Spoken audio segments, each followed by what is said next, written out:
I'm Sarah Bennett, and I was sitting in the Sterling Room's private dining area, watching my husband Michael check his phone for the 15th time in 20 minutes during our 7th wedding anniversary dinner. The champagne sat untouched, the carefully planned evening dissolving as he typed urgent responses to his secretary Jennifer Walsh. What Michael didn't know was that I'd already seen the calendar invitations she'd been sending him, scheduling fake client emergencies during every important moment of our marriage for the past 6 months. Tonight, I wasn't just celebrating our anniversary, I was orchestrating the end of Jennifer's career. Before we jump back in, tell us where you're tuning in from, and if this story touches you, make sure you're subscribed, because tomorrow I've saved something extra special for you. The story of how I discovered my husband's secretary was systematically sabotaging our marriage began 6 months earlier, on a rainy Tuesday morning in April when I decided to surprise Michael with lunch at his downtown Denver law firm. Bennett and Rodriguez Legal Associates occupied 3 floors of a sleek glass building in the heart of the business district, and I'd always felt proud walking through those modern corridors knowing my husband had built something significant from the ground up. Michael and I met 9 years ago at a charity gala where I was managing the marketing campaign for the event. He was already establishing himself as one of Denver's most promising young attorneys, specializing in corporate law with an intensity that both attracted and intimidated me. I was 26 then, newly promoted to marketing director at Creative Solutions, and still adjusting to the confidence that came with professional success. Michael approached me during the silent auction, asking thoughtful questions about the marketing strategy behind the evening's fundraising goals. His genuine interest in my work, combined with his striking presence and ambitious drive, made our connection feel inevitable. Our courtship unfolded like scenes from a romantic comedy set against Denver's backdrop of mountains and urban sophistication. Michael would pick me up after work in his perfectly maintained BMW, taking me to intimate restaurants in Cherry Creek or long walks through Washington Park where we'd discuss our dreams and ambitions. He was 6 years older and seemed to have everything figured out, from his 5-year business plan to his investment portfolio. I found his certainty refreshing after dating men my age, who were still discovering their direction. Michael proposed on New Year's Eve 2 years later, during a weekend trip to Aspen where he'd arranged for a private dinner at a mountaintop restaurant. The ring was tasteful and expensive, the proposal perfectly orchestrated, and I said yes without hesitation. Our wedding the following October was elegant and traditional, held at the Denver Botanic Gardens with 200 guests including politicians, judges, and business leaders who comprised Michael's professional network. I felt like I was stepping into a life that exceeded my childhood dreams of success and stability. The early years of our marriage established patterns that seemed natural at the time. Michael's career demanded long hours and frequent travel, while my marketing work offered more flexibility. I handled most of the household management, from decorating our Highlands neighborhood home to coordinating social obligations with his colleagues. Michael appreciated my organizational skills and often praised my ability to create the perfect environment for his professional entertaining. I took pride in being the kind of wife who enhanced rather than hindered his ambitions. When Michael decided to expand the firm 3 years into our marriage, bringing on David Rodriguez as a partner, I supported the decision despite the increased financial risk and even longer work hours. The move proved brilliant, with Bennett and Rodriguez quickly becoming one of Denver's most sought-after corporate law firms. Success brought new opportunities, bigger cases, and inevitably the need for more sophisticated support staff. Jennifer Walsh joined the firm 2 years ago as Michael's executive assistant, replacing Mrs. Henderson, a matronly woman in her 60s, who had managed Michael's schedule with military precision but lacked the technological skills the expanding firm demanded. Jennifer arrived with impeccable credentials, a degree from the University of Colorado, and 5 years of experience supporting senior executives at a Fortune 500 company in Dallas. At 29, she was polished, efficient, and exactly what Michael needed to manage his increasingly complex professional obligations. I met Jennifer during the firm's annual holiday party that December, held at the Oxford Hotel's elegant ballroom. She was striking in an understated way, with shoulder-length auburn hair styled in perfect waves, wearing a sophisticated black dress that managed to be both professional and subtly alluring. When Michael introduced us, Jennifer offered a firm handshake and maintained appropriate eye contact while expressing genuine enthusiasm about supporting Michael's work. Throughout that evening, I watched Jennifer navigate the party with remarkable skill, remembering names of clients' spouses, engaging in substantive conversations about Denver's business climate, and ensuring Michael always had a fresh drink and was positioned for important networking opportunities. She struck the perfect balance between visibility and discretion, present enough to demonstrate her value while never overshadowing her employer. I remember feeling grateful that Michael had such competent support, especially given the demands of his expanding practice. The first signs of Jennifer's impact on our marriage were subtle enough to dismiss as coincidental adjustments to Michael's increasing professional responsibilities. Our weekly date nights began encountering scheduling conflicts as important client meetings unexpectedly extended into evening hours. Weekend plans faced last-minute cancellations when urgent briefs required immediate attention. Michael would apologize profusely, explaining that Jennifer had tried to protect our personal time, but that client demands sometimes made interruptions unavoidable. Initially, I appreciated what seemed like Jennifer's efforts to preserve our marriage while managing Michael's professional obligations. Michael would relay her suggestions for rescheduling missed dinners, or her recommendations for romantic restaurants where we could make up for canceled plans. She seemed to understand the importance of work-life balance and actively worked to help Michael maintain both professional excellence and marital harmony. The pattern escalated gradually over the following months. My birthday dinner was interrupted by a client crisis requiring immediate attention. Our planned weekend in Vail was canceled when a major case demanded preparation that couldn't wait until Monday. Our 5th anniversary celebration was postponed 3 times before we finally managed a quiet dinner at home between Michael's evening calls with East Coast clients. Each incident came with detailed explanations and sincere apologies, with Jennifer's name frequently mentioned as someone who had tried to prevent the conflicts but been overruled by client emergencies. I began to notice how frequently Jennifer's solutions to scheduling conflicts involved activities that excluded me from Michael's professional world. When court appearances ran late, she would suggest that Michael grab dinner near the courthouse rather than drive home to eat with me. When client entertaining was required, she would recommend venues and arrange details for events where spouses weren't included. Her efficiency in managing Michael's professional obligations. Preparing and narrating this story took us a lot of time, so if you are enjoying it, subscribe to our channel. It means a lot to us. Now back to the story. Seemed to create an invisible wall around his work life that I rarely penetrated anymore. The shift in Michael's communication patterns coincided with Jennifer's increasing presence in his daily routine. His phone conversations became more frequent and lasted longer, often conducted in his home office with the door closed. Text messages arrived at all hours, requiring immediate responses that would interrupt our conversations or pull his attention away from family gatherings. Michael began carrying 2 phones, explaining that Jennifer had suggested separating his personal and professional communications to better manage client confidentiality. When I expressed concern about the intrusion of work into our personal time, Michael assured me that Jennifer was actually working to minimize disruptions by handling routine matters independently and only contacting him when his direct involvement was absolutely necessary. He praised her discretion and judgment, noting that she screened calls and emails to ensure he only dealt with truly urgent matters. The irony that her efforts to protect his time seemed to require constant communication escaped both of us at the time. Our social life began reflecting Jennifer's influence in ways that felt both helpful and somehow exclusionary. She would research restaurants and entertainment options for our date nights, making reservations and even calling ahead to ensure our dietary preferences were accommodated. While I appreciated the thoughtfulness, I began to feel like a guest in my own marriage, arriving at carefully curated experiences that I hadn't participated in planning. Even spontaneous moments felt orchestrated when Michael would suggest activities that Jennifer had recommended based on her research into current Denver attractions.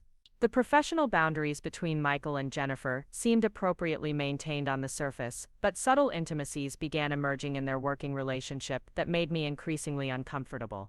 Michael would reference conversations they'd had about topics unrelated to work, from Jennifer's weekend activities to her opinions on political developments or cultural events. He knew details about her personal life that seemed excessive for a professional relationship, including her apartment hunting challenges, her relationship status, and her family dynamics. When I attended firm events, I noticed how naturally Michael and Jennifer worked together, finishing each other's sentences when discussing case strategies and sharing inside jokes about difficult clients or court experiences. Their professional partnership had developed the kind of intuitive communication that comes from spending significant time together, often more time than Michael spent with me given his work schedule. While their interactions remained publicly appropriate, the ease of their collaboration highlighted how peripheral I'd become to Michael's daily experience. The most troubling development was Jennifer's apparent insight into our marriage dynamics, offering suggestions for gifts Michael should give me or activities we should enjoy together. Michael began surprising me with reservations at restaurants Jennifer had recommended, flowers she'd suggested, and even jewelry she'd helped him select during lunch breaks. While the gestures were thoughtful, they felt filtered through another woman's perception of what would make me happy rather than originating from Michael's own understanding of my preferences. My attempts to discuss these concerns with Michael met with reassurance that bordered on dismissal. He emphasized Jennifer's professionalism, her dedication to supporting both his career and our marriage, and her respect for appropriate boundaries. When I suggested that perhaps some of her responsibilities could be redistributed to reduce her constant presence in his daily routine, Michael explained that Jennifer's comprehensive understanding of his work made such changes inefficient and potentially damaging to client relationships. The turning point came on a Thursday evening in early October, when I decided to surprise Michael with his favorite Thai takeout from a restaurant near his office. I'd had a particularly successful presentation that day, landing a major client for creative solutions, and wanted to share the celebration with my husband. Rather than calling ahead and risking another scheduling conflict, I simply drove downtown after work with dinner in hand, planning to eat together in his office if necessary. Bennett and Rodriguez occupied floors 32 through 34 of the glass tower, with Michael's corner office on the top floor offering spectacular views of the Rocky Mountains. The elevator opened into a reception area, where Jennifer's desk commanded a clear view of everyone entering the firm's space. Her workstation was immaculate, featuring dual monitors, perfectly organized files, and fresh flowers that were replaced weekly. Even at 7 in the evening, her desk showed signs of recent activity, though Jennifer herself was nowhere to be seen. I walked past the reception area toward Michael's office, expecting to find him buried in case files or preparing for the next day's court appearance. His office door was partially open, and I could hear voices from inside, one unmistakably Michael's and another that I recognized as Jennifer's. I paused outside the door, not wanting to interrupt what might be an important business discussion, and that's when I heard something that changed everything about how I understood my marriage and my husband's relationship with his secretary. They weren't discussing legal strategies or client matters. Instead, I heard Jennifer saying something that made my blood freeze in my veins, and my heart pound with a mixture of shock and rage that I'd never experienced before. What I discovered in that moment would set in motion a carefully planned response that would ultimately cost Jennifer much more than just her job at Bennett and Rodriguez Legal Associates. "Sarah, I'm so glad you could make it tonight," Jennifer was saying in a voice I'd never heard her use before, soft and intimate rather than her usual crisp professional tone. "Michael's been under tremendous stress lately, and I think having you here will really help him relax." There was something proprietorial in the way she spoke about my husband's emotional state, as if she understood his needs better than I did. "I've been trying to create space for him to decompress, but you know how driven he is about client satisfaction." I pressed myself closer to the door frame, my heart hammering as I strained to hear Michael's response. "You've been incredible through all of this, Jen. I don't know how I managed before you came to the firm." The casual use of her nickname struck me immediately. When had Jennifer become Jen in their professional relationship? "The way you anticipated the Hartwell case complications, rearranging everything, so I could focus on the depositions without worrying about the Anderson contract deadline. You saved my reputation with both clients." "That's what I'm here for," Jennifer replied, and I could hear the smile in her voice. "Making sure you can be the best version of yourself, professionally and personally. I know how important your marriage is to you, Michael. That's why I've been trying to manage the more demanding clients during your personal time. I realize it hasn't been perfect, but I'm learning your patterns, understanding what matters most to you." The conversation continued, for several more minutes, covering topics that ranged from case strategy to Michael's father's recent health scare, information I'd shared with Michael in confidence just 2 days earlier. Jennifer knew intimate details about our family dynamics, our financial concerns, even my mother's anxiety about her upcoming surgery. When had my husband begun sharing such personal information with his secretary? More disturbing was how naturally Jennifer offered advice and support, positioning herself as someone deeply invested in Michael's well-being beyond professional obligations. I retreated from the office door, my mind reeling with questions and suspicions I'd never allowed myself to fully examine. The Thai food suddenly felt heavy in my hands, the surprise dinner I'd planned now seeming naive and poorly timed. Instead of interrupting their conversation, I quietly left the building, driving home through Denver's evening traffic while trying to process what I'd overheard and what it might mean for my marriage. That night, I lay awake beside Michael as he slept peacefully, his phone charging on the nightstand within easy reach as always. The conversation I'd witnessed replayed in my mind, each phrase taking on new significance as I considered the implications. Jennifer's familiarity with our personal life, Michael's comfortable intimacy with her, the way they seemed to operate as a team that occasionally included me rather than the other way around. I began to recognize patterns I'd dismissed as professional efficiency, but now understood as something far more troubling. The next morning brought a text message that would change everything about how I understood the dynamics in my marriage. Michael had left early for a breakfast meeting, kissing me goodbye and promising to be home for dinner since we'd missed our planned evening together. Around 10 o'clock, my phone buzzed with a message from an unknown number.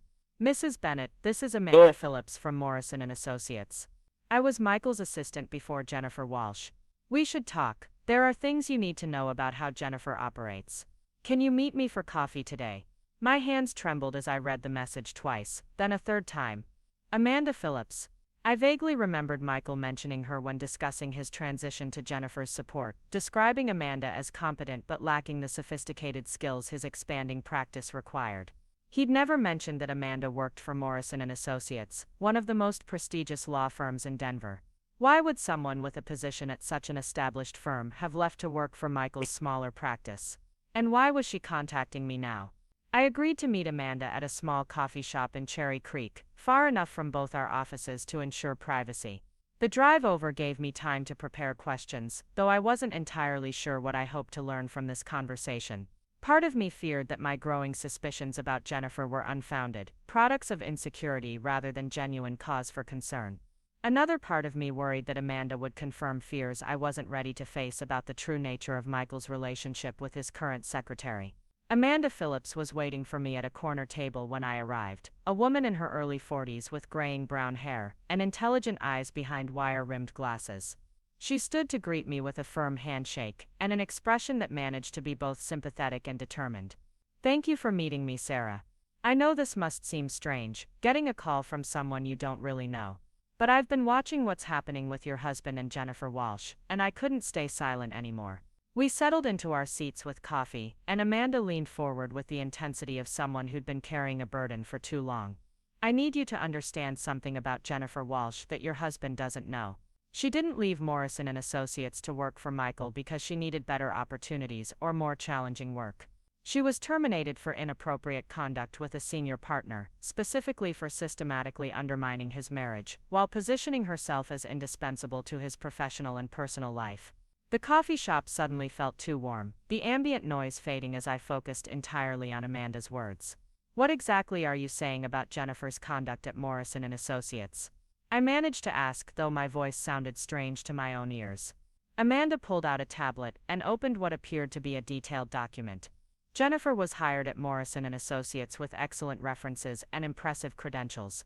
For the first 6 months, her performance was exemplary.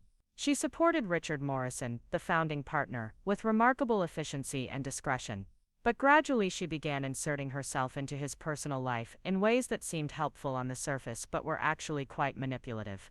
She scrolled through the document, highlighting specific incidents. It started with small things. Jennifer would suggest that Richard needed to work late on his wedding anniversary because of urgent client matters, then offer to arrange makeup dinners at restaurants she'd researched. She'd schedule important meetings during his family vacations, requiring him to participate via phone from beach resorts, while his wife and children waited. She convinced him that his wife didn't understand the pressures of his practice, and that she needed to shield him from family complaints about his availability. My stomach tightened as Amanda described patterns that felt uncomfortably familiar. Jennifer gradually became Richard's primary confidant about personal matters, offering advice about his marriage, his relationship with his teenage children, even his investment decisions. She knew intimate details about the Morrison family finances, their social obligations, and their private concerns. Richard began relying on her judgment for decisions that should have involved his wife, from selecting gifts for their children to choosing vacation destinations. Amanda paused to sip her coffee, giving me time to absorb the implications of what she was describing. The situation escalated when Jennifer began creating artificial crises that required Richard's immediate attention during important family events. His daughter's graduation, his son's baseball championships, their anniversary celebrations. There was always an urgent brief to review, a client emergency to manage, a filing deadline that couldn't wait. What Richard didn't realize was that Jennifer was manufacturing many of these emergencies, moving deadlines up arbitrarily, or failing to communicate important information to clients until the last minute, creating chaos that only she could resolve. The parallels to my own marriage were becoming impossible to ignore. I thought about the canceled weekend in Vail, the interrupted birthday dinner, the multiple postponements of our anniversary celebration. Had Jennifer been manipulating Michael's schedule to create exactly the kind of disruptions Amanda was describing? How did Morrison and Associates discover what Jennifer was doing? I asked. Richard's wife hired a private investigator when she became suspicious about the frequency of work emergencies during family time, Amanda explained. The investigation revealed that Jennifer had been falsifying client communications, moving deadlines, and even creating fake urgent situations to justify interrupting Richard's personal time. More disturbing, they discovered she'd been conducting research into Richard's family, learning about his wife's insecurities, and using that information to position herself as a more understanding and supportive presence in his life. Amanda showed me copies of emails and calendar entries that documented Jennifer's systematic interference in Richard Morrison's marriage. The evidence was comprehensive and damning, showing a pattern of manipulation that extended over more than a year. When confronted with the evidence, Jennifer initially denied any wrongdoing, claiming she was simply trying to provide excellent professional support. But the documentation was overwhelming. She was terminated immediately, though Morrison and Associates kept the reasons confidential to avoid potential legal complications. The implications of this information hit me like a physical blow. If Jennifer had engaged in similar behavior at her previous position, was she now employing the same tactics with Michael? I thought about the constant text messages, the frequent scheduling conflicts, the way Jennifer seemed to understand Michael's needs and preferences better than I did. Had I been naive to accept these developments as natural consequences of Michael's professional success? Why are you telling me this, Amanda? I asked, though part of me already understood her motivation. Why get involved in a situation that doesn't directly affect you anymore? Amanda's expression grew more serious, because I watched what Jennifer's manipulation did to the Morrison family. Richard's wife began questioning her own judgment, wondering if she was being unreasonable about her husband's work demands. Their children felt abandoned during important moments because their father was always dealing with work crises. The family dynamic became strained and unhealthy, with Jennifer positioned as the reasonable voice advocating for work-life balance, while simultaneously sabotaging any attempts to achieve it. She leaned forward, her voice taking on an urgent quality. I also know that Jennifer specifically targeted Michael when she was looking for a new position. She researched him extensively, learning about his practice, his reputation, and his personal life before applying for the job. This wasn't a random career move, Sarah. Jennifer deliberately chose your husband because she saw an opportunity to replicate the dynamic she'd created at Morrison and Associates. The coffee shop around us continued its normal afternoon rhythm, but I felt suspended in a bubble of shock and growing anger. Everything I'd attributed to professional efficiency and dedication now appeared calculated and malicious. Jennifer hadn't simply taken a job as Michael's secretary, she'd orchestrated a campaign to insert herself into our marriage, while undermining my relationship with my husband. What kind of research did Jennifer conduct about Michael and our marriage? I asked, though I wasn't sure I wanted to hear the answer. Amanda consulted her tablet again, pulling up another section of her documentation. Jennifer spent weeks studying Michael's social media presence, professional networking activities, and public appearances before applying for the position. She learned about your anniversary date, your favorite restaurants, your vacation preferences, even your career background. She researched the firm's major clients, Michael's case history, and his professional relationships. By the time she interviewed for the job, she could present herself as exactly what Michael needed professionally, while already understanding how to position herself advantageously in his personal life. The thoroughness of Jennifer's preparation was both impressive and terrifying. I realized that from her very first day at Bennett and Rodriguez, Jennifer had possessed information that allowed her to manipulate situations with precision and foresight. She hadn't gradually learned about our marriage dynamics. She'd arrived with a blueprint for exploitation.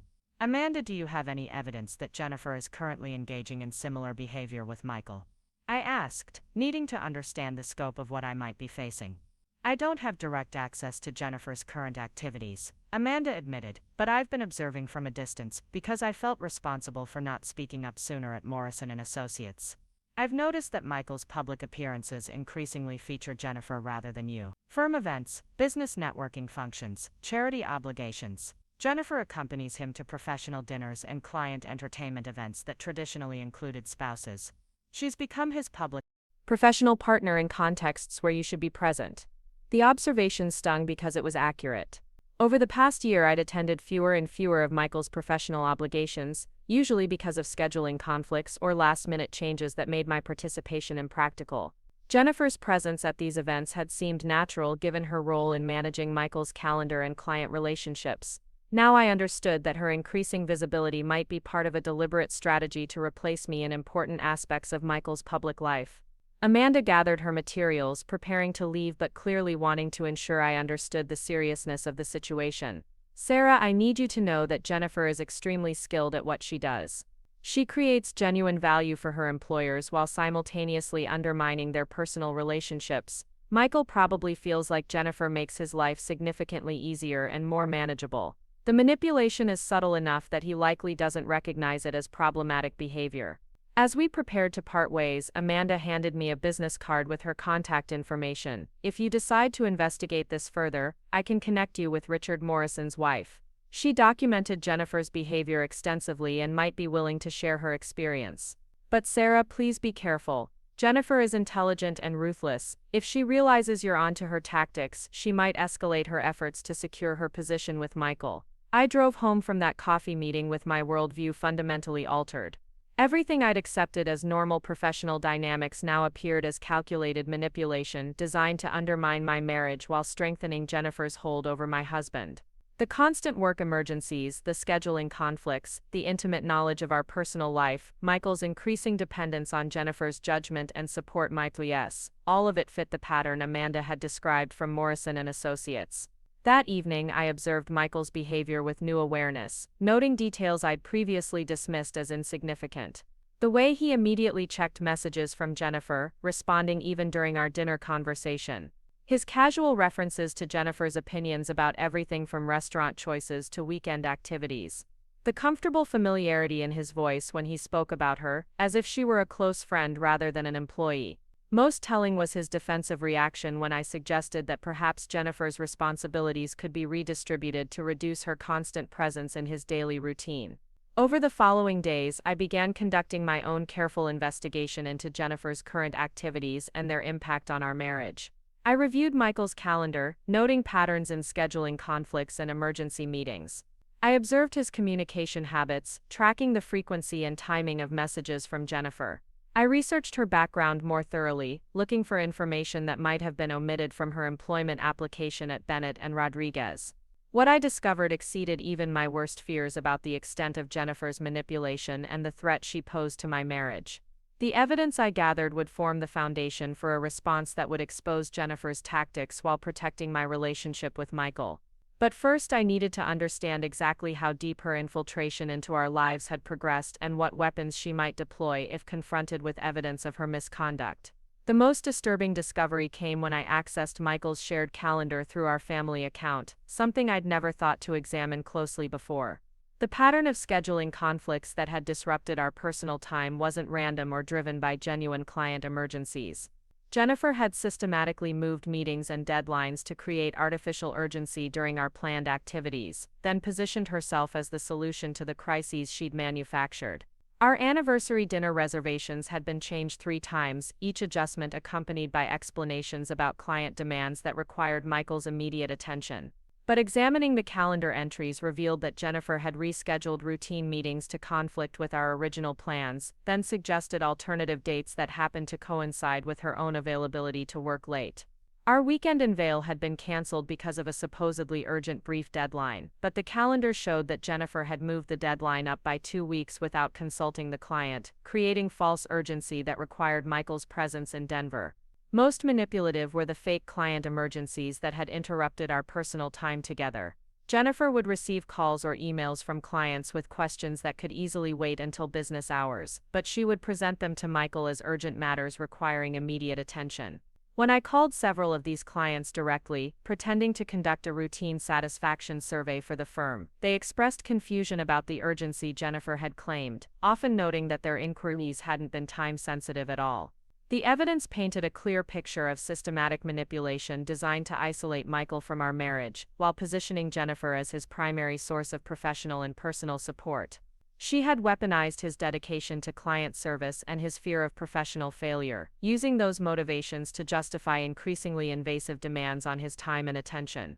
Worse, she had convinced him that her interference was actually protective of our relationship, shielding him from conflicts between work and family obligations. As I compiled this evidence, I realized that confronting Jennifer directly would be futile and potentially counterproductive. She was too skilled at manipulation to be deterred by accusations, and she might escalate her tactics if she felt threatened. Instead, I needed a strategy that would expose her behavior while protecting Michael from the professional and personal consequences of her manipulation. The plan I developed would ultimately cost Jennifer much more than her job at Bennett and Rodriguez Legal Associates. The final piece of evidence I needed came from an unexpected source. Emma, my sister who taught at a private school in Denver, mentioned during our weekly phone call that she'd encountered Jennifer at a social event the previous weekend. "Your husband's secretary was at the Morrison Foundation Gala," Emma said casually. "She seemed to know everyone there, very connected and sophisticated. She mentioned that she was representing Michael at the event because you couldn't attend. I thought it was odd since I didn't remember you mentioning any scheduling conflict." My blood ran cold as I realized what Jennifer had done. The Morrison Foundation Gala was an annual event that Michael and I had attended together for the past 5 years, one of the few professional obligations that I genuinely enjoyed because it combined meaningful charitable work with Denver's most interesting business and cultural leaders. I had never been unable to attend, and Michael had never mentioned that Jennifer would be representing the firm in my place. When I confronted Michael about the gala that evening, his explanation revealed the depth of Jennifer's manipulation. "Jennifer mentioned that you'd seemed overwhelmed with work lately, and might appreciate not having another evening obligation," he said, seeming genuinely confused by my distress. "She offered to attend as the firm's representative so you could have a relaxing evening at home. I thought it was thoughtful of her to consider your stress levels."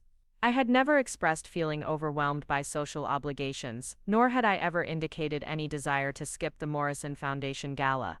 Jennifer had fabricated my supposed reluctance to attend, then positioned herself as a considerate solution to a problem that didn't exist. More concerning was Michael's acceptance of Jennifer's interpretation of my feelings without bothering to verify them with me directly. That night, I made the decision to implement a plan that would expose Jennifer's manipulation while documenting her misconduct thoroughly enough to ensure she could never employ similar tactics again. The strategy I developed would unfold over the next several weeks, culminating in our anniversary dinner, where Jennifer's career at Bennett and Rodriguez Legal Associates would come to a definitive end. But first, I needed to gather allies and prepare evidence that would make her termination both justified and legally unassailable.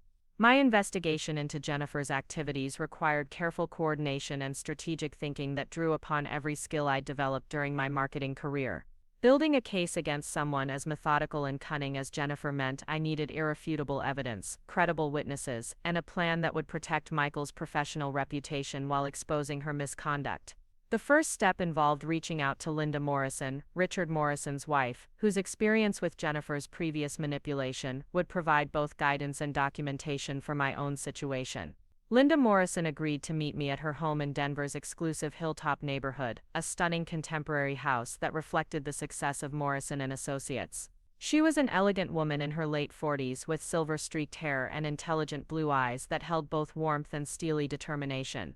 As she led me through her beautifully appointed living room, I noticed family photographs that told the story of a marriage and family that had survived significant challenges, including Jennifer's attempt to destroy their unity.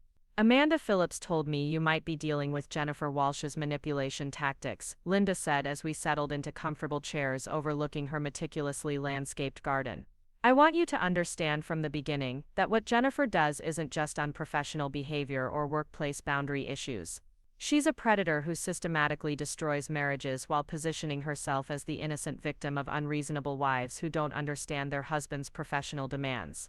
Linda opened a thick folder containing hundreds of pages of documentation, photographs, and correspondence that chronicled Jennifer's 18-month campaign to undermine her marriage to Richard.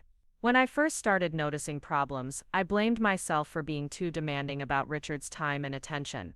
Jennifer was so skilled at making her interference seem helpful and necessary that I questioned my own judgment about what constituted appropriate boundaries between a boss and his secretary. She handed me a timeline that mapped Jennifer's escalating intrusions into the Morrison family's personal life, beginning with small scheduling adjustments and building to major disruptions of family milestones and traditions. Jennifer's genius lies in her ability to create genuine value for her employer, while simultaneously destroying his most important personal relationships. She becomes indispensable professionally, while making his wife feel like an obstacle to his success and happiness. The documentation Linda showed me was both comprehensive and chilling in its similarity to my own experiences with Jennifer's manipulation. Calendar entries revealed how Jennifer had systematically scheduled important business meetings during Richard's family obligations, then positioned herself as the solution by suggesting alternative arrangements that excluded Linda from important events. Email chains showed Jennifer's gradual infiltration into personal matters, offering advice about family decisions, gift selections, and even vacation planning that should have remained between husband and wife. The most insidious aspect of Jennifer's strategy is how she frames her interference as protection of the marriage, Linda explained, pointing to specific examples in her documentation. She would tell Richard that I seemed stressed about his work demands, then suggest ways he could reduce my anxiety by limiting my involvement in his professional life. She convinced him that shielding me from work pressures was an act of love, when actually she was isolating me from an important part of his world. Linda's evidence included recorded phone conversations, forwarded text messages, and even photographs of Jennifer attending events as Richard's representative, occasions where Linda should have been present as his wife. The scope of documentation revealed the methodical nature of Jennifer's manipulation and provided a roadmap for the kind of evidence I would need to gather about her current activities with Michael. How did you finally convince Richard that Jennifer was manipulating both of you? I asked, studying the timeline of events that had ultimately led to Jennifer's termination from Morrison and Associates. The breakthrough came when I hired a private investigator to document Jennifer's activities and communications, Linda replied. We discovered that she was creating false urgency around routine matters, moving deadlines arbitrarily to create conflicts with our family time, and even intercepting calls from clients to control the flow of information to Richard. Most damaging was evidence that she'd been researching our family extensively, using social media and public records to learn intimate details about our lives, that she then used to position herself as more understanding and supportive than I was. The private investigator's report that Linda shared with me revealed the sophisticated nature of Jennifer's manipulation tactics. She had created detailed profiles of Richard's clients, learning their personal preferences and business cycles to optimize her timing of manufactured crises. She had monitored Linda's social media accounts to track family plans and important events, then engineered work conflicts that would force Richard to choose between professional obligations and family commitments. Jennifer was particularly skilled at exploiting Richard's insecurities about his professional competence and client satisfaction, Linda continued. She would create situations where only she could solve problems, making him increasingly dependent on her judgment and support. When I tried to discuss my concerns about her behavior, Richard defended her passionately because she had become essential to his sense of professional security. The psychological manipulation Linda described resonated deeply with my observations of Michael's relationship with Jennifer. The defensive reactions when I questioned Jennifer's growing influence, the increasing reliance on her judgment for both professional and personal decisions, the way Michael spoke about Jennifer as someone who truly understood his challenges and pressures. I began to understand that Jennifer's success stemmed from her ability to meet genuine emotional and professional needs, while simultaneously creating dependency and isolation. Linda provided me with contact information for the private investigator she had used, along with recommendations for documenting Jennifer's current activities without alerting her to my suspicions. The key is gathering evidence that demonstrates a pattern of deliberate manipulation rather than isolated incidents that could be explained as misunderstandings or professional dedication, she advised. Jennifer is extremely intelligent and will have plausible explanations for any individual action, so you need comprehensive documentation that reveals the systematic nature of her interference. Armed with Linda's guidance and documentation, I began implementing a careful surveillance strategy designed to capture evidence of Jennifer's manipulation without arousing her suspicions or compromising Michael's professional relationships.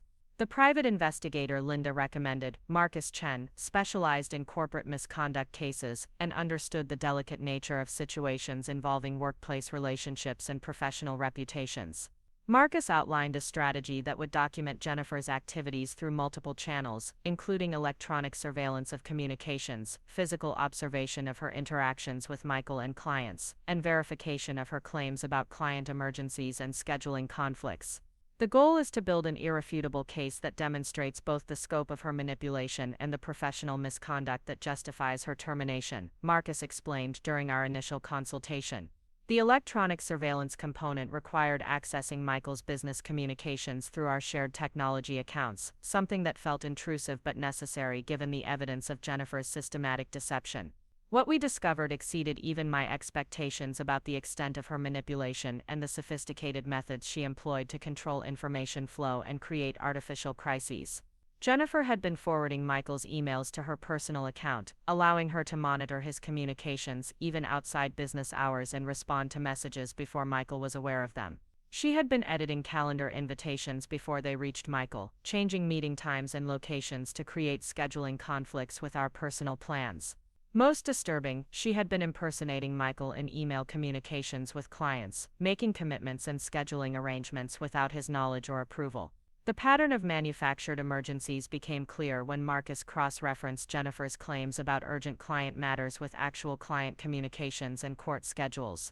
In dozens of instances, Jennifer had created false urgency around routine matters, moved deadlines without authorization, or simply fabricated client demands to justify interrupting Michael's personal time. The documentation revealed a systematic campaign to maximize her control over Michael's schedule while minimizing my access to him during important moments. Physical surveillance of Jennifer's activities revealed additional disturbing behaviors that extended beyond her manipulation of Michael's professional obligations.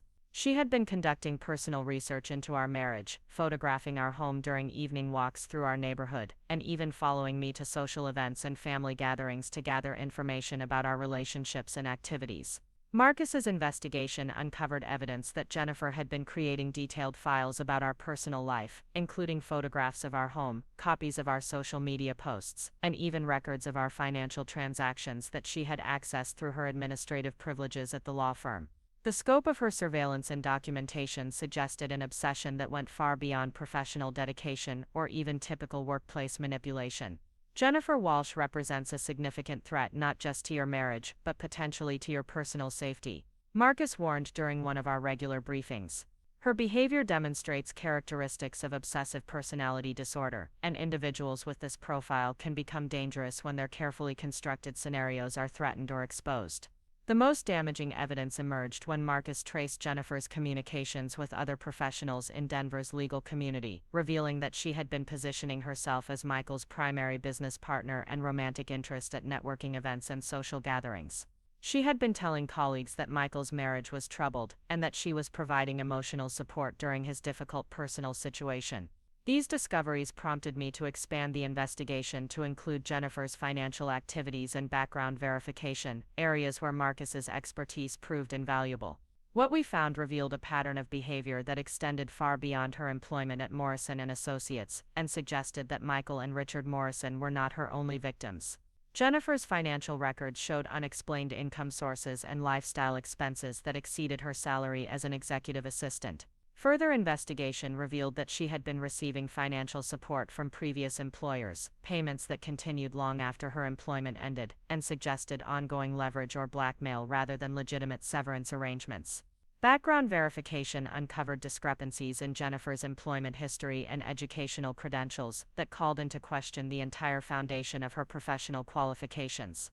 Several of the references she had provided for her position at Bennett and Rodriguez were fictional, created through elaborate schemes involving temporary phone services and fake business addresses.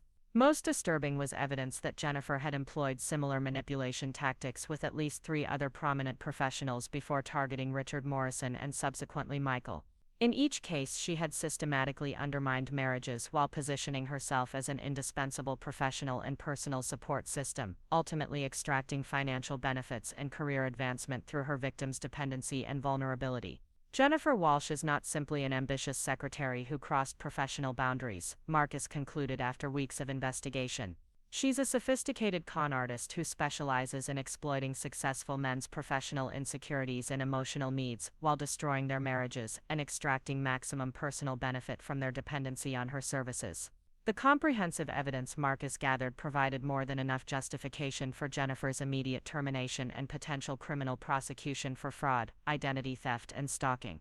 However, the challenge remained in exposing her misconduct without destroying Michael's professional reputation or causing him to blame me for investigating someone he trusted and valued.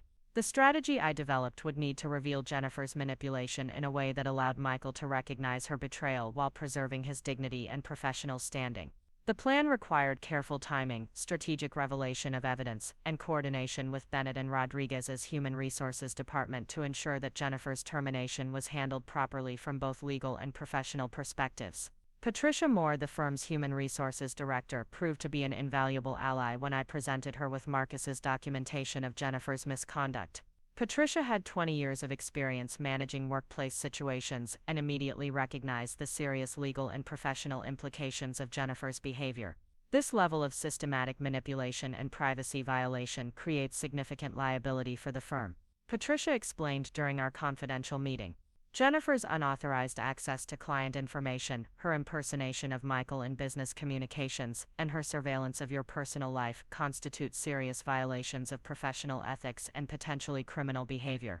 Patricia outlined a strategy for Jennifer's termination that would protect both Michael and the firm, while ensuring that Jennifer's misconduct was properly documented for potential legal action. The plan involved presenting the evidence to Michael and David Rodriguez simultaneously, allowing them to understand the scope of Jennifer's betrayal while maintaining their professional authority over the decision to terminate her employment. The key is framing this as a discovery of professional misconduct rather than a personal attack on Jennifer, Patricia advised. The evidence speaks for itself about the serious nature of her violations, and focusing on the professional and legal implications will help Michael understand that her termination is necessary regardless of any personal feelings he may have developed. The final component of my strategy involved timing the revelation to maximize its impact while minimizing the potential for Jennifer to mount a defense or retaliate against Michael or the firm. Our anniversary dinner at the Sterling Room would provide the perfect opportunity to expose Jennifer's manipulation in a context where her absence would prevent her from interfering with Michael's understanding of the evidence. As I finalized preparations for the confrontation that would end Jennifer's career at Bennett and Rodriguez Legal Associates, I reflected on the months of investigation and planning that had brought me to this moment. The woman I had become through this experience was stronger, more strategic, and far less willing to accept manipulation disguised as helpfulness than the person I had been when Jennifer first entered our lives. The evidence folder I prepared for Michael contained hundreds of pages of documentation that would irrefutably demonstrate Jennifer's systematic betrayal of his trust and professional ethics. The plan I had developed would expose her misconduct while protecting Michael's reputation and our marriage from the damage she had attempted to inflict through her calculated manipulation. Tomorrow night's anniversary dinner would mark not just the celebration of 7 years of marriage, but the beginning of a new chapter in our relationship, one free from Jennifer Walsh's toxic influence, and built on the foundation of truth, trust, and mutual respect that she had tried so hard to destroy. The evening of our 7th anniversary arrived with an unseasonable warmth that made Denver's downtown streets bustle with energy. I had spent the afternoon preparing not just my appearance, but my mindset for what would unfold at the Sterling Room. The navy dress I selected was one Michael had always complimented, and I wanted him to remember this evening as the night his wife fought for their marriage, not as the night his secretary's career ended in disgrace. The leather portfolio beside my purse contained enough evidence to destroy Jennifer Walsh's professional reputation permanently, but my goal was restoration, not revenge. Michael arrived at the restaurant first, as planned, though not alone as I had expected. When I approached our usual table near the floor-to-ceiling windows overlooking the city, I found him deep in conversation with Jennifer herself, both of them hunched over his phone examining what appeared to be urgent documents. The sight of her at our anniversary dinner table sent a surge of anger through me, but also a grim satisfaction that she had walked directly into the trap I had so carefully constructed. "Sarah, darling, I'm so sorry about this," Michael said, standing to kiss my cheek while Jennifer remained seated, her fingers still poised over his phone screen. Jennifer discovered a major issue with the Hartwell contract just as I was leaving the office. "The client is threatening to withdraw from the deal if we don't respond to their concerns tonight. Jennifer volunteered to come here and help me draft a response so we wouldn't have to postpone our dinner entirely." Jennifer looked up at me with an expression of professional sympathy tinged with what I now recognized as barely concealed triumph. "Mrs. Bennett, I'm terribly sorry for intruding on your anniversary celebration. I tried everything I could think of to handle this crisis remotely, but the client specifically requested Michael's personal attention to their concerns. I promise I'll make this as brief as possible so you two can enjoy your evening. The performance was flawless, as always. Jennifer had positioned herself as the reluctant savior, sacrificing her own evening to preserve our anniversary dinner while handling a crisis that only she could resolve. 6 months ago, I would have been grateful for her thoughtfulness and impressed by her dedication. Tonight I recognized the manipulation for what it was, and felt only cold satisfaction that she had provided me with the perfect opportunity to expose her systematic deception. "How considerate of you to sacrifice your Friday evening for our anniversary, Jennifer," I replied with a smile that didn't reach my eyes. "I'm sure the Hartwell situation requires immediate attention, just like so many other urgent matters that seem to arise during our personal time together. But before you continue working, I have something that might interest both of you." I placed the leather portfolio on the table between them, noting how Jennifer's eyes immediately fixed on it with the wariness of someone who had learned to anticipate threats to her carefully constructed scenarios. Michael looked puzzled but not particularly concerned, still trusting that whatever emergency Jennifer had manufactured was legitimate and necessary. "Michael, I've been doing some research into our marriage and why we seem to face so many work-related interruptions during our personal time together," I began, opening the portfolio to reveal the first page of Marcus Chen's comprehensive investigation report. What I discovered was fascinating, and I think Jennifer will find it particularly illuminating. Jennifer's composure wavered slightly as she recognized the official letterhead of Chen Investigations, but she maintained her professional expression while clearly calculating her options. Michael frowned as he read the first page, which summarized the scope of the investigation and the categories of evidence that had been gathered over the past month. "Sarah, what is this about?" Michael asked, his voice carrying confusion rather than anger. "Why would you hire a private investigator to research our marriage? If you had concerns about something, we could have discussed them directly." I tried discussing my concerns directly, Michael, but every conversation was interrupted by urgent calls from Jennifer or emergency situations that required your immediate attention, I replied calmly. "So I decided to investigate whether these constant crises were genuine client emergencies or something else entirely. What I found was much more disturbing than simple scheduling conflicts." I turned to the second page of the report, which contained a timeline of manufactured emergencies that Jennifer had created over the past 6 months. Each entry included documentation of how Jennifer had moved deadlines, exaggerated client concerns, or fabricated urgent situations to justify interrupting our personal time together.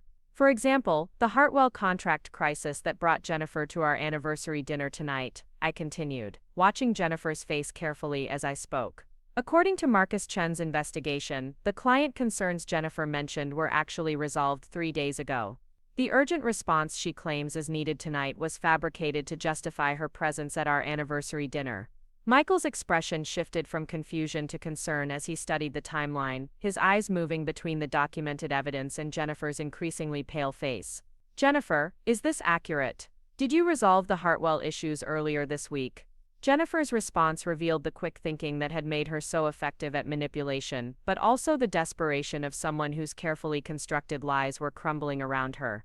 "Michael, there were some preliminary discussions with the client earlier this week, but new concerns arose this afternoon that require immediate attention.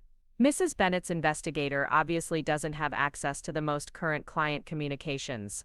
"Actually, Jennifer, Marcus Chen's investigation included verification of all client communications through the firm's official channels," I replied, turning to a page that contained copies of emails between Michael's firm and the Hartwell client. According to these records, the client expressed complete satisfaction with the contract revisions on Tuesday and confirmed their intention to proceed with the deal. There have been no communications from them today, urgent or otherwise. The evidence was irrefutable, and I watched Jennifer's confident facade begin to crack as she realized the scope of what had been discovered about her activities. Michael's face showed a mixture of confusion, betrayal, and growing anger as he absorbed the implications of what the investigation had revealed. "There's much more, Michael," I continued, turning through pages that documented Jennifer's unauthorized access to his email accounts, her impersonation of him in client communications, and her systematic manipulation of his calendar to create conflicts with our personal time.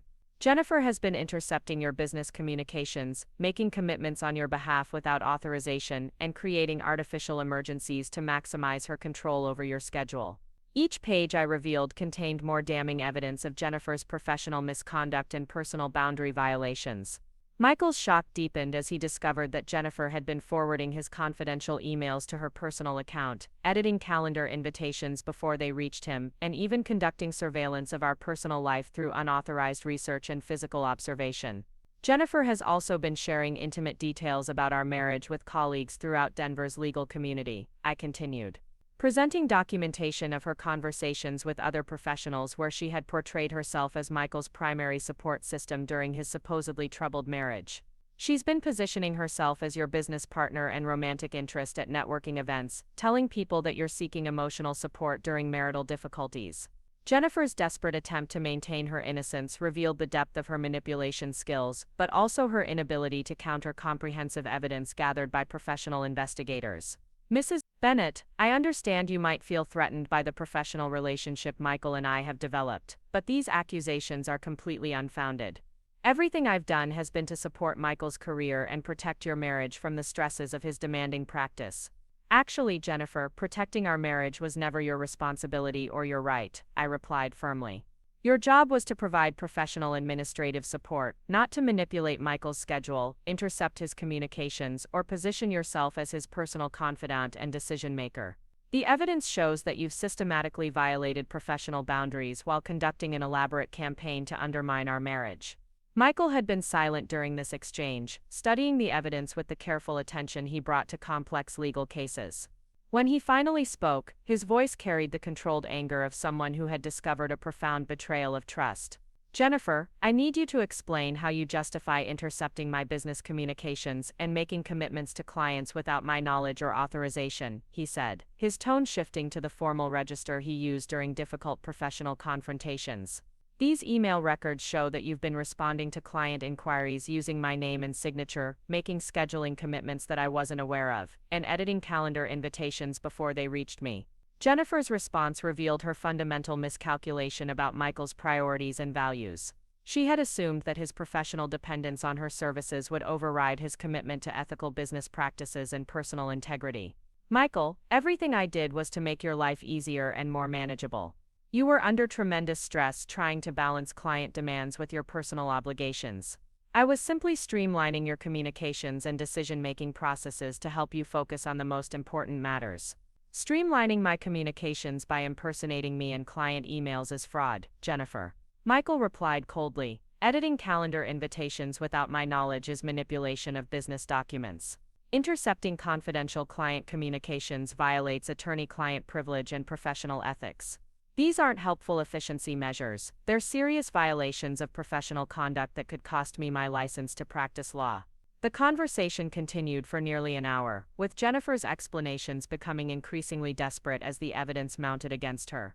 She attempted to frame her surveillance of our personal life as professional research designed to help her support Michael's career more effectively. She claimed that her manipulation of his schedule was intended to protect our marriage by managing work-related stresses that might otherwise cause conflicts between us. Most disturbing was her insistence that her growing emotional intimacy with Michael was a natural consequence of her professional support, and that my objections to their relationship stemmed from insecurity rather than legitimate concerns about appropriate boundaries. Even when confronted with irrefutable evidence of her misconduct, Jennifer continued to position herself as the victim of unreasonable expectations and jealous interference. Jennifer, I want you to understand something very clearly, I said as the evening drew toward its inevitable conclusion. Your employment at Bennett and Rodriguez Legal Associates ends tonight. Patricia Moore has prepared termination documents that cite the specific professional violations documented in this investigation. You will not be returning to the office, you will not be contacting Michael or any of the firm's clients, and you will not be receiving any severance or recommendations beyond what is legally required. The transformation in Jennifer's demeanor was immediate and revealing. The professional facade she had maintained throughout her employment disappeared, replaced by raw anger and desperation that exposed the true nature of her character. You have no right to make employment decisions for Michael's firm, she snarled, her voice losing all pretense of professional courtesy. Michael values my contributions to his success, and he won't let some insecure wife destroy a productive professional relationship because of paranoid jealousy. Actually, Jennifer, I've already discussed this situation with David Rodriguez and our board of directors. Michael said quietly, "The evidence Sarah has presented constitutes grounds for immediate termination and potential criminal prosecution. Your access to firm systems has been revoked, and security will escort you from the building if you attempt to return to the office."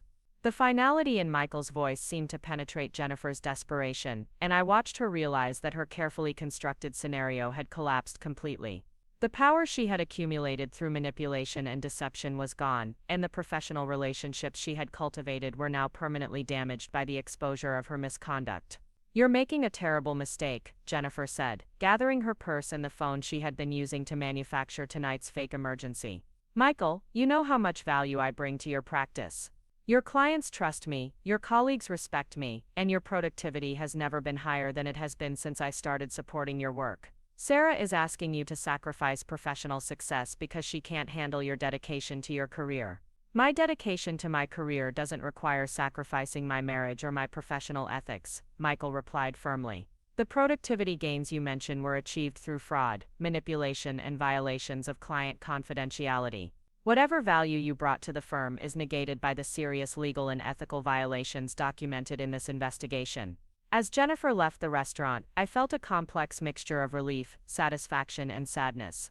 Relief that her manipulation of our marriage was finally ended, satisfaction that her misconduct had been exposed and addressed appropriately, and sadness that someone with her intelligence and capabilities had chosen to use those gifts for destruction rather than genuine contribution. Michael and I sat in silence for several minutes after Jennifer's departure, both of us processing the implications of what had been revealed and what it meant for our marriage going forward. The anniversary dinner I had planned as a celebration had become something entirely different, but perhaps more meaningful than the romantic evening I had originally envisioned. "Sarah, I owe you an enormous apology," Michael said finally, his voice carrying genuine remorse and regret. "I trusted Jennifer completely and defended her against your concerns without taking the time to investigate whether your instincts were accurate. I allowed her to manipulate my schedule, my communications, and my judgment in ways that damaged our marriage and violated my professional responsibilities." "Michael, Jennifer was extraordinarily skilled at what she did," I replied, reaching across the table to take his hand. "She provided genuine professional value while systematically undermining our relationship, making her manipulation difficult to recognize or resist. The important thing is that we discovered the truth before permanent damage was done to our marriage or your career."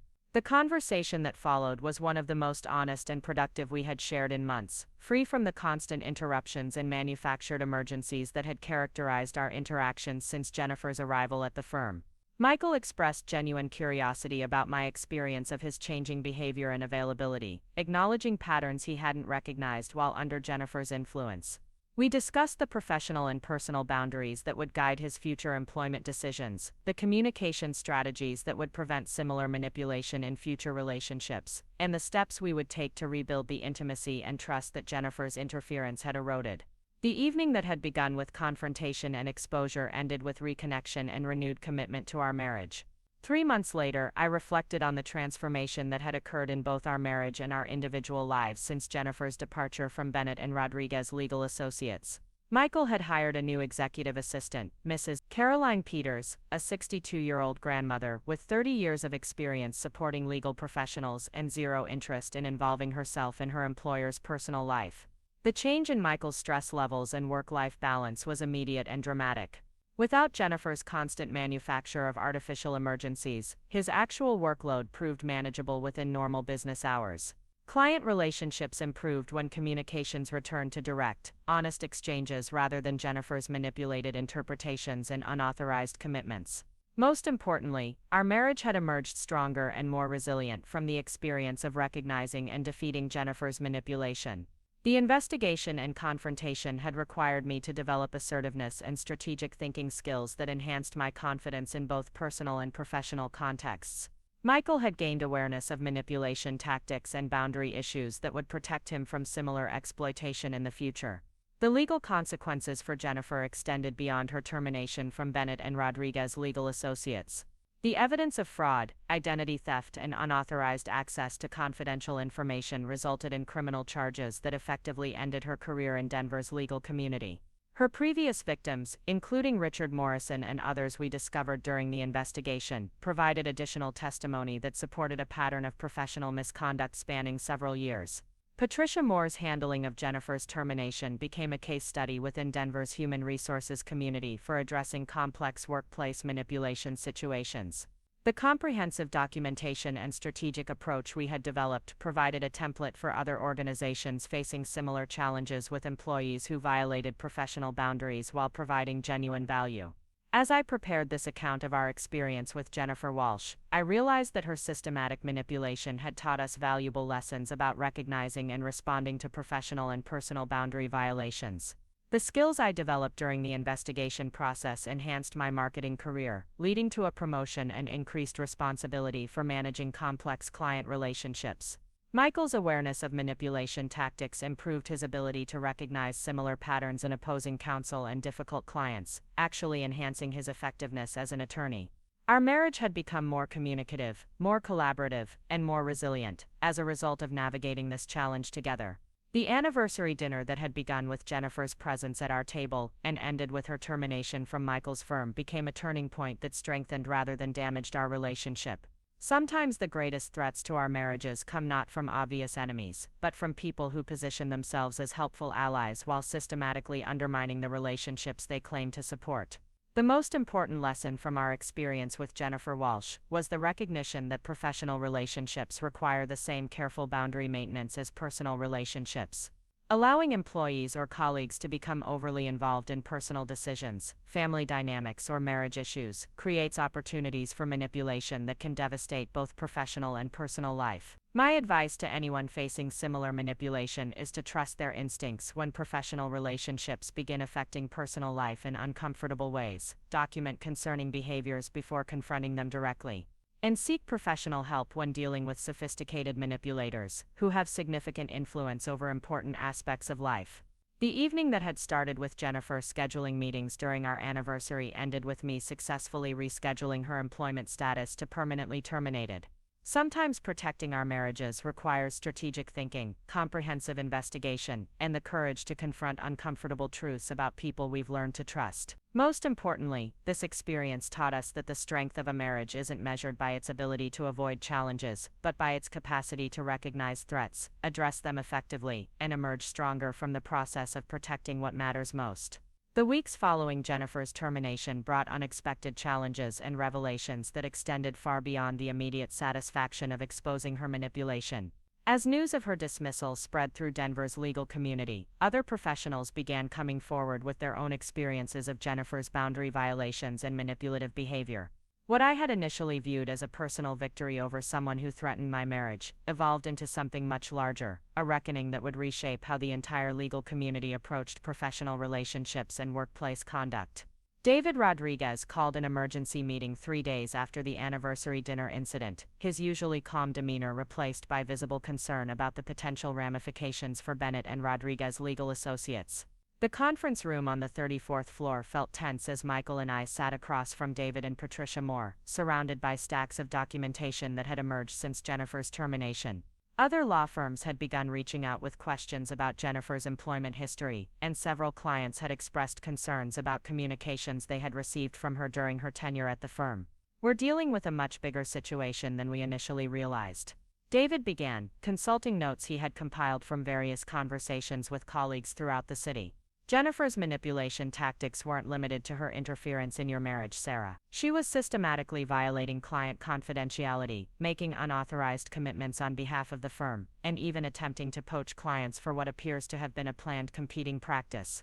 Patricia opened a folder containing evidence that had emerged from the firm's forensic review of Jennifer's computer access and communication records. The scope of her unauthorized activities was staggering, involving dozens of clients and extending back nearly to the beginning of her employment.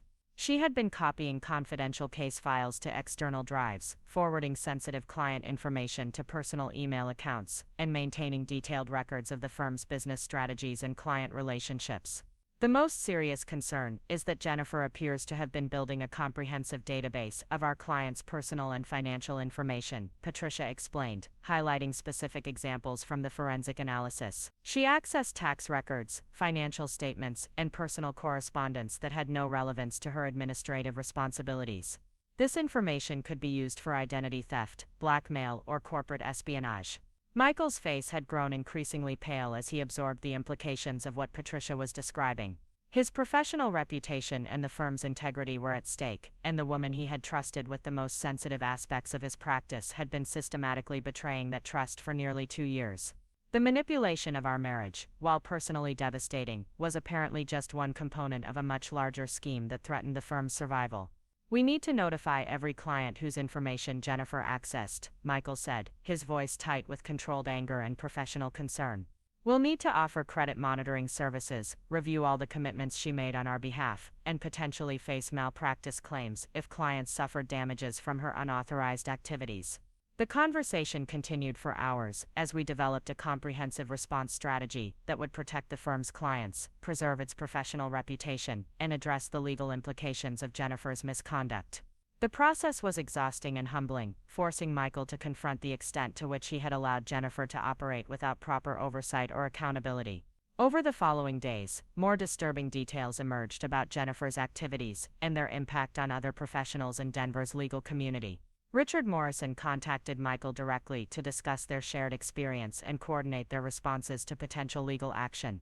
The conversation revealed that Jennifer's manipulation tactics had been refined and perfected during her time at Morrison & Associates, making her subsequent infiltration of our lives even more calculated and systematic. Jennifer didn't just stumble into manipulative behavior when she started working for me, Richard explained during a somber lunch meeting at a downtown restaurant. She arrived with a fully developed strategy for exploiting professional relationships and personal vulnerabilities. The research she conducted before applying for the job was extensive enough to give her detailed knowledge of my family dynamics, business pressures, and psychological triggers. Richard shared documentation showing that Jennifer had spent months studying his public appearances, social media presence, and professional publications before submitting her application to Morrison & Associates. She had crafted her resume and interview responses to address specific challenges he was facing with his practice, presenting herself as the perfect solution to problems she had identified through careful observation and research. The most disturbing aspect of Jennifer's approach is how she uses genuine professional competence to mask systematic manipulation, Richard continued. She really did improve my productivity, streamline my communications, and enhance my client relationships. But those legitimate benefits gave her cover for increasingly invasive boundary violations that ultimately threatened everything I had worked to build. The parallel between Richard's experience and our own situation was both validating and frightening. Jennifer's ability to provide real value, while simultaneously destroying personal relationships, made her manipulation particularly insidious and difficult to recognize. The professional benefits she offered created cognitive dissonance that prevented her victims from acknowledging the personal costs of her interference. As word of Jennifer's termination and the reasons behind it spread through Denver's professional community, other victims began emerging with similar stories of manipulation, boundary violations, and systematic interference in their personal lives. A prominent judge contacted Michael to discuss Jennifer's attempts to influence court scheduling in ways that would benefit her preferred outcomes for his cases. Several corporate attorneys reported suspicious communications from Jennifer that suggested she was gathering intelligence about their clients and business strategies. Most shocking was the discovery that Jennifer had been maintaining detailed files on dozens of Denver's most successful professionals, documenting their personal relationships, financial situations, and professional challenges, in what appeared to be preparation for future targeting. The scope of her surveillance and planning suggested that her manipulation of individual professionals was part of a larger scheme to accumulate power and influence within Denver's legal community. Jennifer Walsh represents a new type of professional threat that we haven't encountered before, explained Detective Maria Santos, the investigator assigned to the criminal case arising from Jennifer's activities.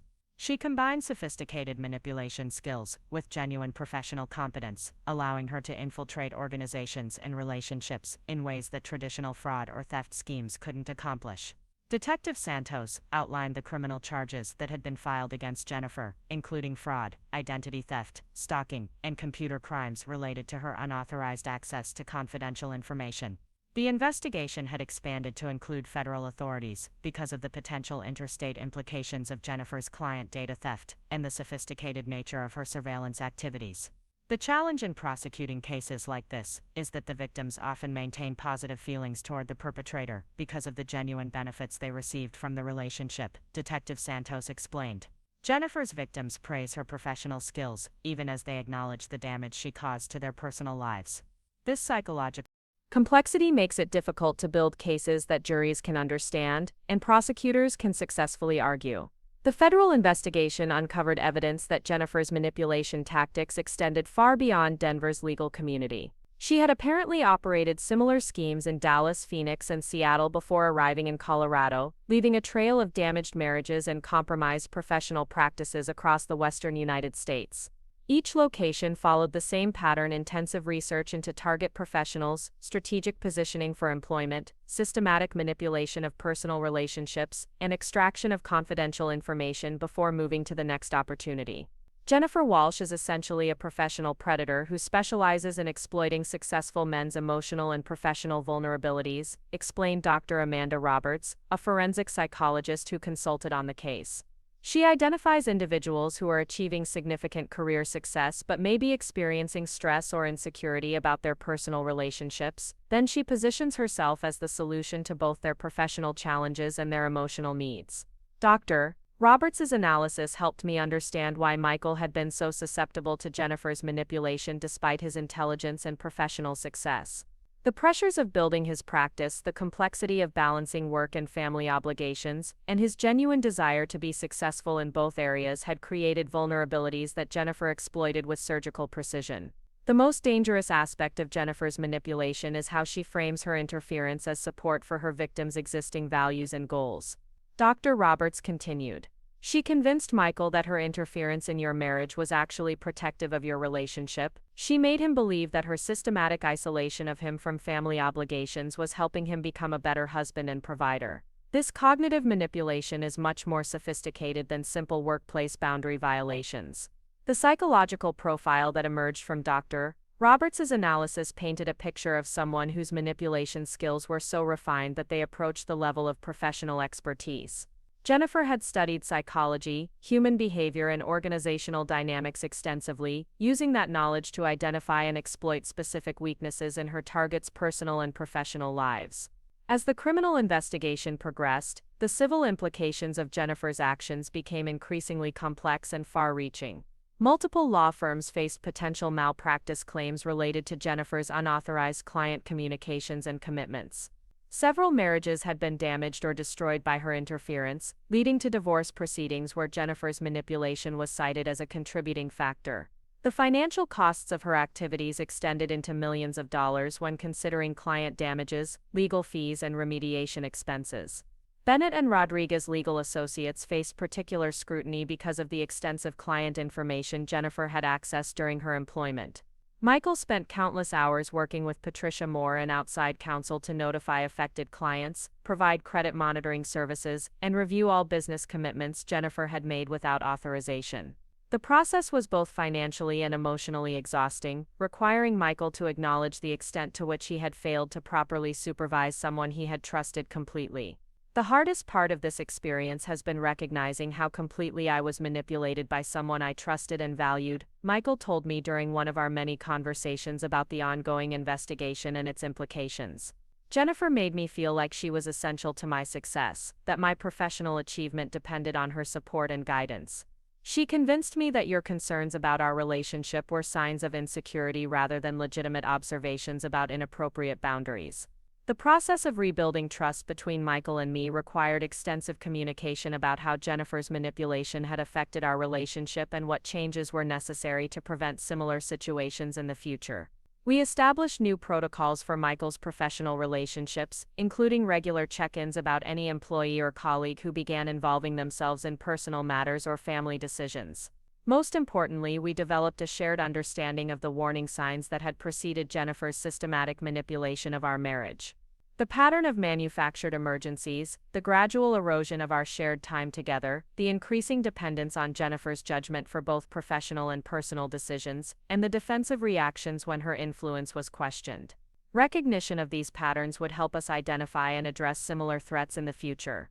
The broader impact of Jennifer's exposure extended throughout Denver's professional community, prompting discussions about workplace boundaries, professional conduct, and the need for more sophisticated approaches to employee screening and supervision. Several organizations implemented new policies requiring background verification that extended beyond traditional employment and educational credentials to include psychological evaluation and ongoing monitoring of employee access to confidential information. Law firms throughout the region began reviewing their administrative staff privileges, limiting access to client information based on specific job requirements rather than general trust relationships. Professional associations developed new training programs focusing on manipulation recognition and boundary maintenance, helping attorneys and other professionals identify potentially problematic employee behaviors before they escalated to Jennifer's level of systematic interference. The criminal trial that resulted from the investigation became a landmark case for addressing professional manipulation and workplace predatory behavior. Jennifer's conviction on multiple fraud and theft charges established legal precedents for prosecuting individuals who exploit professional relationships for personal gain while systematically damaging their victims' personal lives. During the trial, testimony from Jennifer's multiple victims revealed the sophistication of her manipulation tactics and the devastating impact of her interference on families and professional practices across several states. The evidence presented painted a picture of someone who had perfected the art of professional predation, using genuine competence and strategic positioning to access and exploit the most vulnerable aspects of her targets' lives. Jennifer's sentencing included significant prison time, substantial financial restitution to her victims, and permanent prohibition from working in administrative or support roles within professional service organizations. The judge's comments during sentencing acknowledged the unique nature of her crimes and the need for strong deterrent measures to prevent similar exploitation of professional relationships. Ms. Walsh represents a particularly dangerous type of offender who exploits the trust and vulnerability inherent in professional relationships, the judge stated during the sentencing hearing. Her systematic manipulation of successful professionals and their families caused damage that extends far beyond financial losses to include destroyed marriages, damaged reputations, and profound violations of privacy and trust. The resolution of Jennifer's criminal case marked the end of a chapter in our lives but the beginning of a new understanding of the threats that successful professionals face from individuals who specialize in exploiting achievement and ambition. The experience taught us valuable lessons about recognizing manipulation, maintaining appropriate boundaries, and protecting our marriage from both obvious and subtle forms of interference. 1 year after Jennifer's termination, Michael and I celebrated our 8th wedding anniversary at the Sterling Room, returning to the scene of our confrontation with a renewed appreciation for the strength of our relationship and the importance of vigilance in protecting it. The evening was everything our 7th anniversary should have been, intimate and romantic without the constant interruptions and manufactured emergencies that had characterized our recent celebrations. "I'm grateful for what happened with Jennifer, as strange as that sounds," Michael said as we reflected on the year's events over champagne and dinner. "Her manipulation forced us to examine our relationship more honestly than we might have otherwise, and the process of exposing her misconduct brought us closer together than we've been in years. The experience had indeed strengthened our marriage in unexpected ways, requiring us to develop new levels of communication, trust, and mutual support that enhanced our relationship beyond its previous foundation. The skills I had developed during the investigation process enhanced my confidence and assertiveness in both personal and professional contexts, leading to career advancement and increased recognition within Denver's marketing community." Michael's practice had recovered fully from Jennifer's interference, with new systems and safeguards that actually improved client service while preventing similar manipulation attempts. His reputation within Denver's legal community had been enhanced rather than damaged by his transparent handling of Jennifer's misconduct and his commitment to protecting client interests despite personal and professional costs. The new executive assistant, Mrs. Caroline Peters, had proven to be everything Jennifer pretended to be, providing excellent professional support while maintaining appropriate boundaries and respecting the primacy of Michael's marriage and family commitments. Her approach to the position demonstrated that professional excellence and personal boundary respect were not only compatible but mutually reinforcing. As we prepared to leave the Sterling Room that evening, I reflected on the transformation that had occurred in both our relationship and our individual lives since discovering and defeating Jennifer's manipulation. The woman who had seemed so threatening and powerful a year earlier now appeared in my memory as someone to be pitied rather than feared, a person whose intelligence and capabilities had been wasted on destruction rather than constructive contribution. The most important lesson from our experience was the recognition that the greatest threats to our marriages and professional lives often come from people who position themselves as allies and supporters while systematically undermining the very relationships they claim to protect. Vigilance, communication, and commitment to appropriate boundaries are essential for protecting what matters most from those who would exploit our trust and vulnerability for their own gain.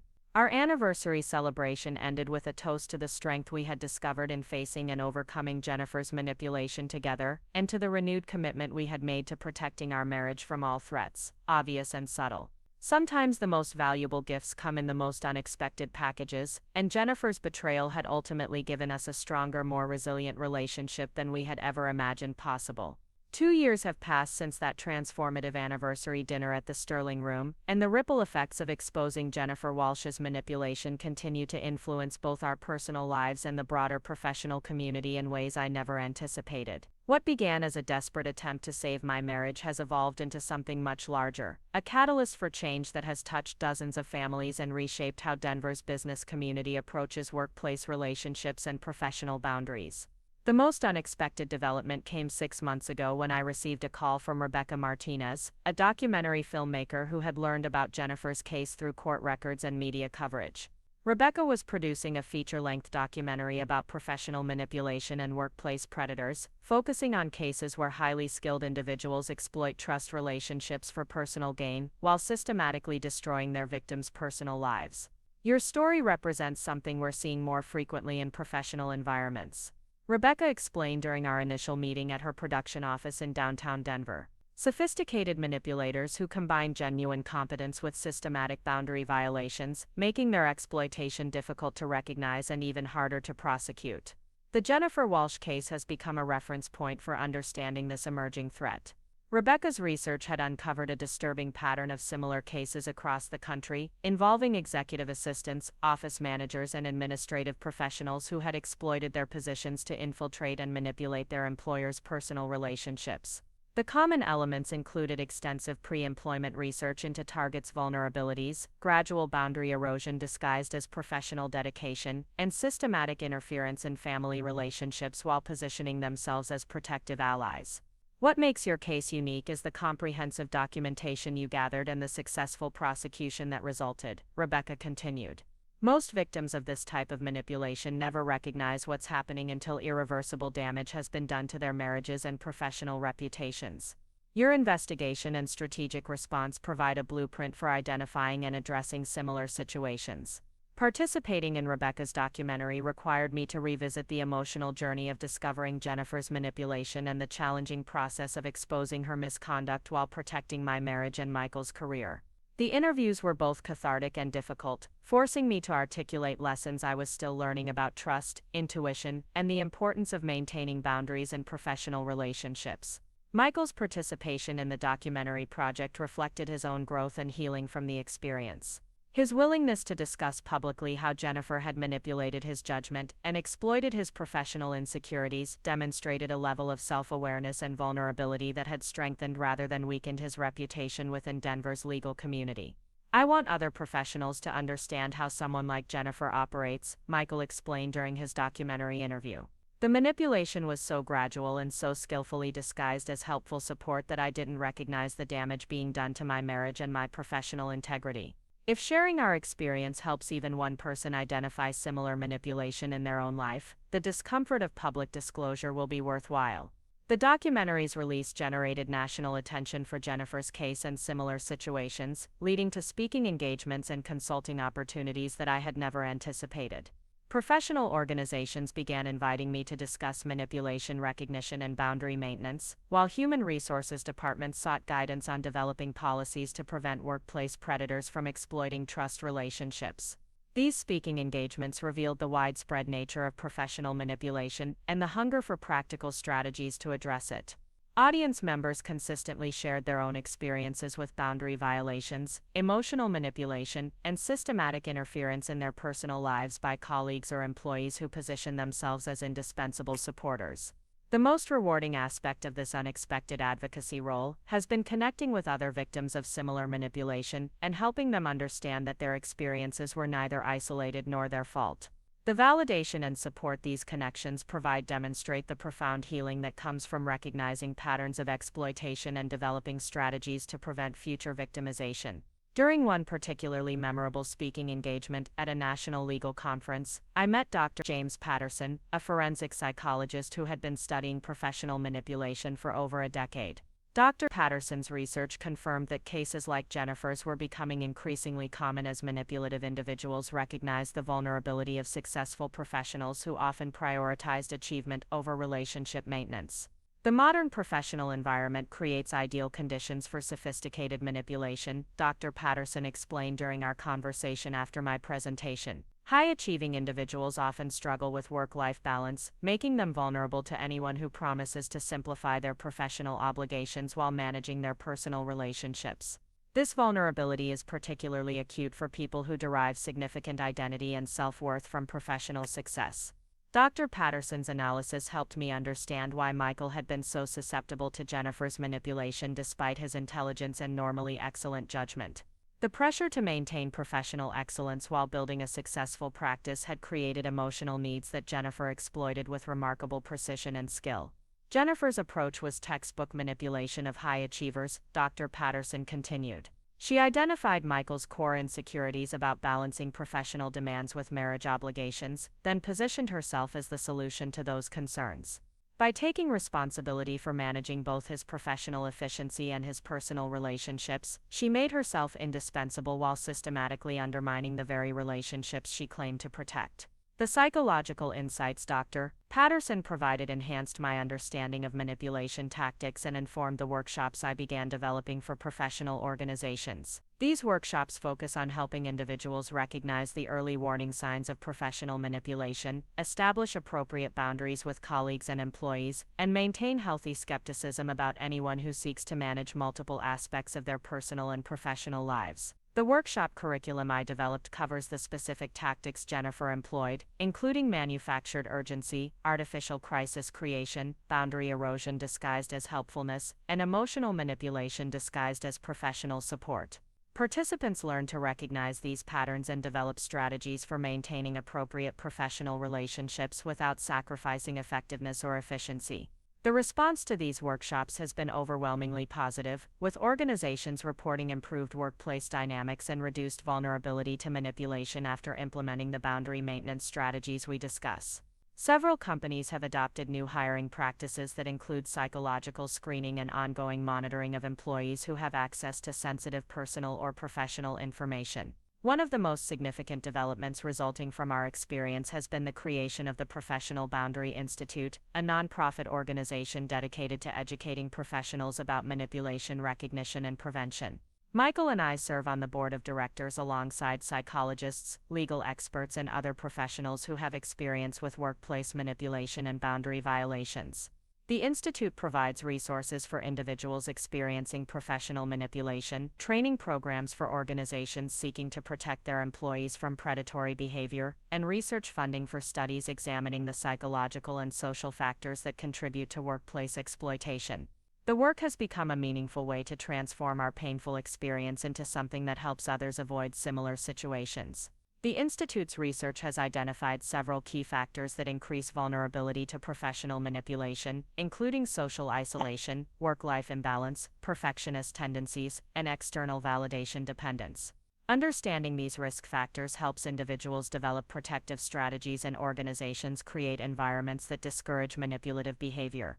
Our marriage has continued to strengthen as we've worked together on these advocacy and education efforts. The shared mission of helping others avoid the manipulation we experienced has created new dimensions of intimacy and partnership that enhance rather than compete with our individual professional achievements. The crisis that once threatened to destroy our relationship has become a source of deeper connection and mutual respect. Michael's law practice has flourished in ways that exceed even his pre-Jennifer levels of success. The systems and safeguards we implemented to prevent future manipulation have actually improved client service and professional efficiency while maintaining appropriate boundaries. His reputation for ethical practice and professional integrity has attracted high-quality clients who value transparency and accountability. The new executive assistant, Mrs. Caroline Peters, has become a model for what healthy professional support relationships should look like. Her competence and efficiency match Jennifer's without any of the boundary violations or emotional manipulation that characterized Jennifer's approach. The contrast has helped both Michael and me appreciate the difference between genuine professional support and exploitative manipulation. Caroline's approach demonstrates that excellence in administrative support doesn't require emotional intimacy, personal boundary violations, or interference in family relationships. Her professional success proves that competence and appropriate boundaries are not only compatible but mutually reinforcing, creating more sustainable and healthy workplace relationships. The legal profession has implemented several changes in response to Jennifer's case and similar situations that have emerged as awareness of professional manipulation has increased. Bar associations now provide continuing education programs on boundary maintenance and manipulation recognition, while law firms have developed new policies governing employee access to client information and personal data.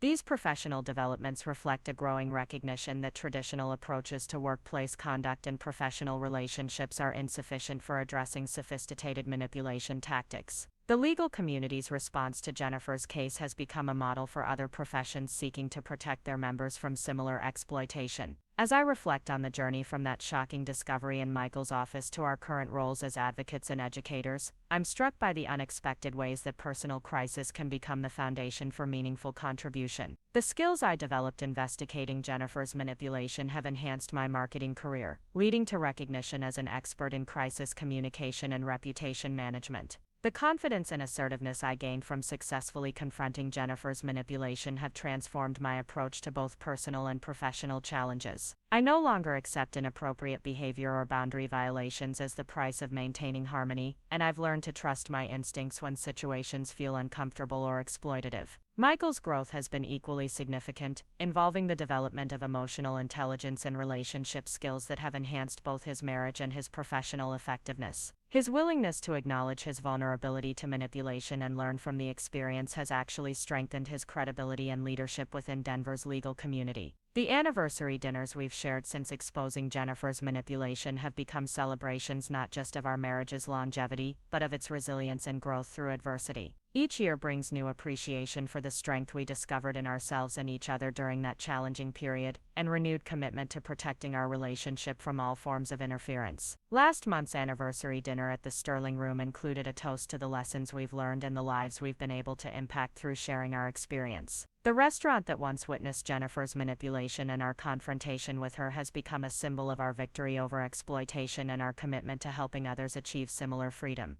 The story of how I rescheduled Jennifer Walsh's employment has become larger than just our personal experience, evolving into a resource for others facing similar manipulation and a catalyst for positive change in professional environments. The pain and uncertainty we experienced during Jennifer's systematic manipulation has been transformed into purpose and meaning that extends far beyond our individual lives. Most importantly, our marriage has emerged stronger and more authentic from the experience of recognizing and defeating professional manipulation. The trust we rebuilt is deeper than what existed before Jennifer's interference, and the communication skills we developed have enhanced every aspect of our relationship. The woman who once threatened to destroy our marriage through systematic manipulation ultimately gave us the opportunity to discover reserves of strength, love, and commitment that we might never have accessed under normal circumstances. Sometimes the greatest gifts come disguised as the most serious threats, and Jennifer Walsh's betrayal became the catalyst for positive transformation that continues to benefit both our lives and the lives of others. Up next, you've got two more standout stories right on your screen. If this one hit the mark, you won't want to pass these up. Just click and check them out.